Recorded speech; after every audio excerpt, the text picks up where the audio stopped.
Bismillah, alhamdulillah, assalamu alaikum, peace be upon all of you.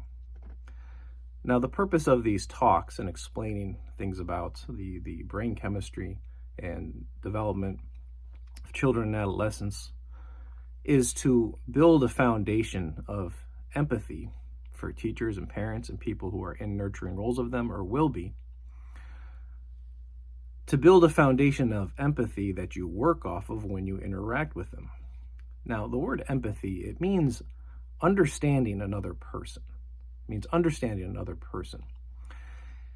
Some people have a negative association with the word because maybe they associate it with being loose on boundaries and being loose on accountability with people. It does not mean that. That's not what it means. It means just having an understanding of the other person.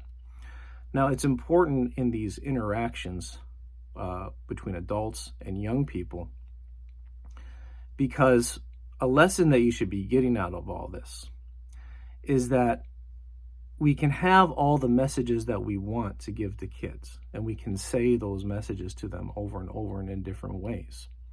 But there's really a whole lot that goes on within ourselves and goes on with the way that we deliver things before the message even gets to them that is going to dictate over whether or not that message is actually received and actually learned. So, it's common that psychologists will advise parents who are having a hard time with a teenager. They'll tell them that you need to make the home and you need to make your relationship with them a safe space. Because if it's not a safe space, your child or your teenager, they won't feel comfortable about telling you about what's going on in their lives. And this is true. Now, again, that word safe space, it's been kind of stigmatized in some circles. And if it means somehow, if any place where it's taken to mean not having boundaries and not having accountability, then that's not correct. That's not something that is good for kids developmentally. But the question is, how do you make the relationship actually safe? So, firstly, that kids will receive the messages that you give them instead of projecting their own ideas onto them.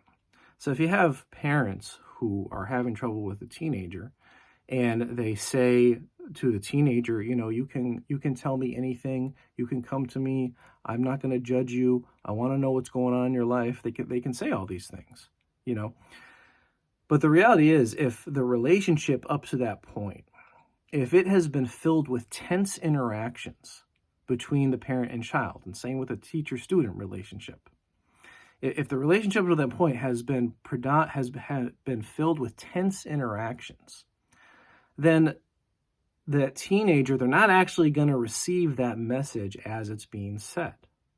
And they're not going to process it from the reason centers of their brain. They're going to process it from the emotional centers, which means they're going to invent their own meaning upon what is really being said. And that meaning will probably be something like, yeah, right, you just want me to say something that's going on so I can get in trouble, or so you can yell at me more, or something like this. So for parents, stress management, personal stress management, becomes a big deal. And of course, stress management, entails all types of things such as, taking care of your own physical health with diet and exercise, taking care of your internal health with praying or some other mode of reflection if you're not religious. Those things are very, very important to stress management for adults.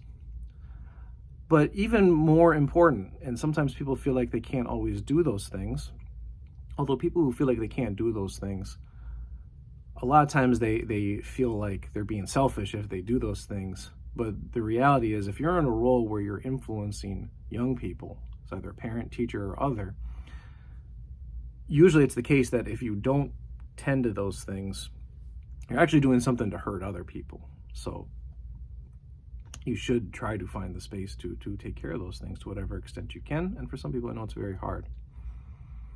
But even more important, those things is the way that you manage your stress on a moment-to-moment basis with kids.